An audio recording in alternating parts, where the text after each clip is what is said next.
This is a special edition of the James A. Hendrick School of Leadership. Hello, everybody. Normally, I would be discussing the Constitution, but some things have happened in my personal life. So I'm hoping that you study the intricacies of the Fourth Amendment on your own, if you will. Because, the next week or so is going to be filled with a flurry of activities in my life. First of all, my father died. I found that out yesterday. He's been gone since sometime in January. Don't know all the details. An uncle and I are going to be working together to take care of his final affairs and make sure that everything is well taken care of.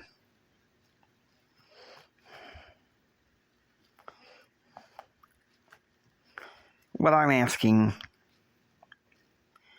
is that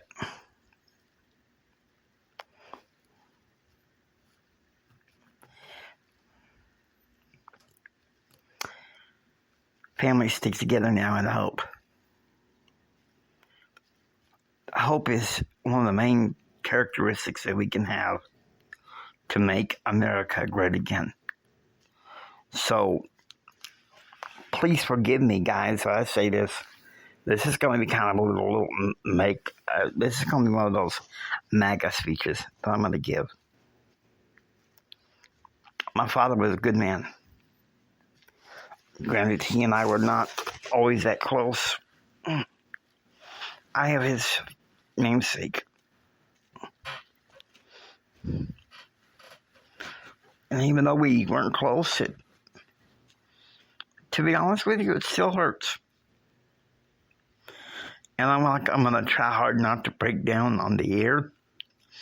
But I realize what we've got to do. In order to make America great again, we have to stop these internal squabbles and all this bickering, all this back and forth, all this hate that's been caused by scandal and crime and debauchery and any kind of sin. In order to make America great again, we have to get right back with God. Okay? Do you understand where I'm coming from? In order to make America great again, we have to embrace who God is. Come to an understanding of who He is. America has the potential of being like it was. Founded by our founding fathers with Christian principles. I could sit there and talk about the Constitution, and the Constitution is very important. But I think on a day like today, with all this happening in my life and my father's passing, my emotions are very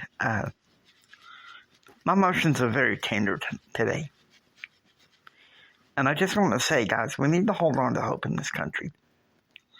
We're hearing about all this rancor and fighting between religions and political parties. And I gotta say, guys, stop. Please. I think I see now why my father kept to himself, kept a lot of his life secret, is because maybe he sensed all the divisions that's going on in this world. And some of the hate. You can only have so much hate and anger. But it only causes to more trauma and suffering. In order to make America great again, we need to look into our individuals' lives and look deep down at ourselves. See where we can create, improve, make better. You say, but Jimmy, why are you giving me this soft stuff now? Because yesterday I almost came on the air to give a rant about political stuff. And something told me don't. And it's a good thing that I didn't, because you know why? That's when I found out that my father died. And I guess in some ways I'm trying to relay a message that he would give. No more of this hate. No more of this drama, this squabbling, this fighting against each other. No more. That's the only way we're going to make America great again. Now, I understand, okay, politics, we're in election season and everything. Things are going to get dirty. You don't think I don't know that? My granddad on my mama's side told me that politics can be a very dirty game, particularly in election year. But for Pete's sake, can we regular citizens not sink down to play the same dirty tactics?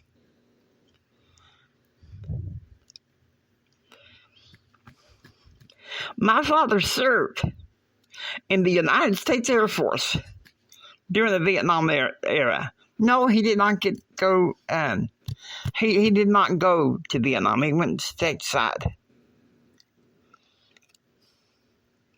But you know something? He suffered a lot of hurt during that time. One thing I will say is this. I love my father. And the one thing that I know he would want, the one thing I know that he would want is for people to stop hating each other, to start loving each other. Yeah, he had an ornery side. And that's why he and I weren't really all that close. And I guess maybe I had the wrong motives and reasons of how we were going to reconcile. I had wrong expectations. But the one thing I can say is that my father was a good man, despite his ornery side. Once again, you guys have to forgive me. But one thing I do know is this. My father's a good man. And I stand behind him and his wishes for me. Once we reconciled back in early 2000, I knew that he had good wishes for me. He wanted me to take responsibility of life and improve. And I know that that's what he would want for this country. Not all this bickering and fighting and just, acting like little kids.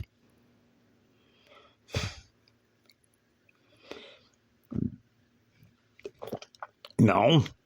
I think back in the day when he was a young man, he'd say, okay, y'all want to start acting like little kids? I'm going to give y'all something crazy and stupid to do. That's the type of fighting spirit that my real dad had. He was like that. He was crazy, but he was a good man. He was that good kind of crazy. But he'd want us to put aside all the hate and start loving each other and being able to agree to disagree. Now, on the James Hendrick School of Leadership, I'm sorry I haven't been on in a while.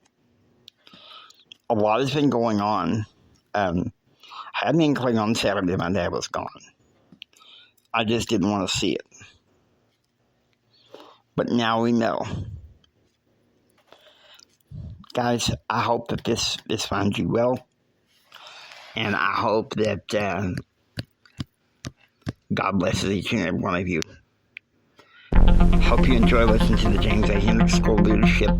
If you like what you hear, please subscribe, become a part of the James A. Hendrick School of Leadership Classroom. This is Jimi Hendrix saying until next time, please keep up your faith. I want you to please keep up the hope. And I say this to self-soothe every day. Jesus saves, and I'm okay. Therefore, I want you to listen to me on this one, okay? Please do. Jesus saves, and we're all going to be okay. Take care and be proactively informed. And remember this, from the bottom of my heart, Jimmy loves you. I really, really, really, really love you. God bless you, and have a blessed day.